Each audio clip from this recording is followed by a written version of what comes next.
Hello Internet, it's Halloween again, which means it's time for parades, trick-or-treating, eating all kinds of sugary crap, and getting drunk in a silly costume. Many say that Halloween is the time of year where the barrier between the living and the dead is at its weakest, but it's also the time where the boundaries between taste and offence are at their most blurred, and that's what I'd like to talk about this year. I'd like to talk about different costumes and costume ideas you can have, and the best way to handle them and still have a happy Halloween. But let's get rid of this nonsense first. Yeah, that's so much more sensible. Now, while it's very easy to find yourself at Halloween dressing up as something popular or something that you're a fan of, that's fair enough, but it does seem like a bit of a wasted opportunity to me. I've always loved the idea that Halloween is the chance you get to show what you're like on the inside. So if you're willful and dedicated but only get to show it through spreadsheets or through a meticulously well-kept home, then the entire raft of comic book superheroes are waiting for you. If you're fearsome and loyal but wear a suit 9 to 5 every day, then slap on some armour and let me hear your barbarian war cry. It's all about exploring your potential. If you feel too buttoned up or quiet or repressed, then break out as a rebellious punk, flourish as a princess, or tear up all kinds of hell as any of the stock horror monsters that are available to you. With all this horror and fantasy around, it's an opportunity to become the thing that scares you. If I could, I'd dress up as a cable car, or Woody Allen. Or Woody Allen in a cable car with some glitter, amputating someone.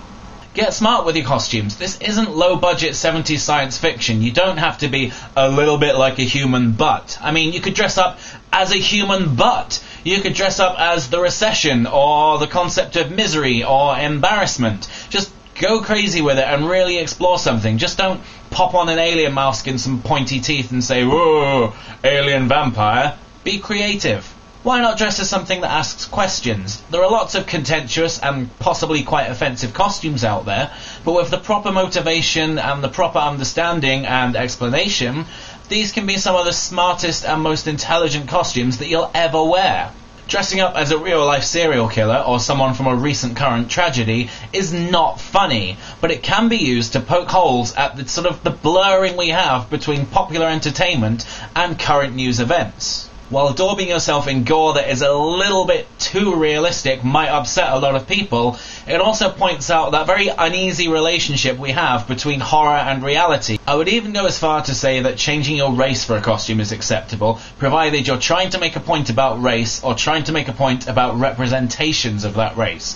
If you're just blacking up because you think it's funny and you've got a terrible Bill Cosby impression, probably best not to do that. It's okay to shock someone with the costume you're wearing, provided you're shocking them for an intelligent reason and not just being a dick. If you can provide the right background understanding to why your costume is the way it is, without being glib, then people will praise your boldness, understand the point you're making, and you'll have far more interesting conversations than, "Oh, where did you get those fake teeth? How did you make your fake blood? And which fandom's vampire is the most rubbish?"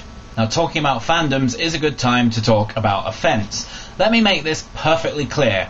Everyone has every right to be offended by what you're wearing, just as you have every right to wear whatever you want and do whatever you want. What matters is how you handle the offence when it takes place. Use the opportunity to discuss your costume and explain it with them.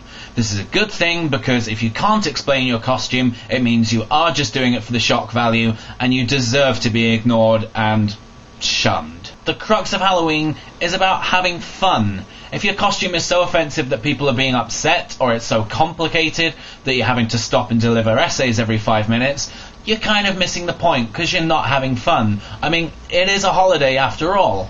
You can layer it in contexts and connotations and subtexts, you can worry about the traditions or the proper observances, but at the end of the day, it's just a party. So, I hope you have a happy Halloween. If you have any thoughts about anything I've said or Halloween in general, please pop it in the comments below. And if you want to see what my costume is this year, then stick around and subscribe because I think you're going to like it. Bye!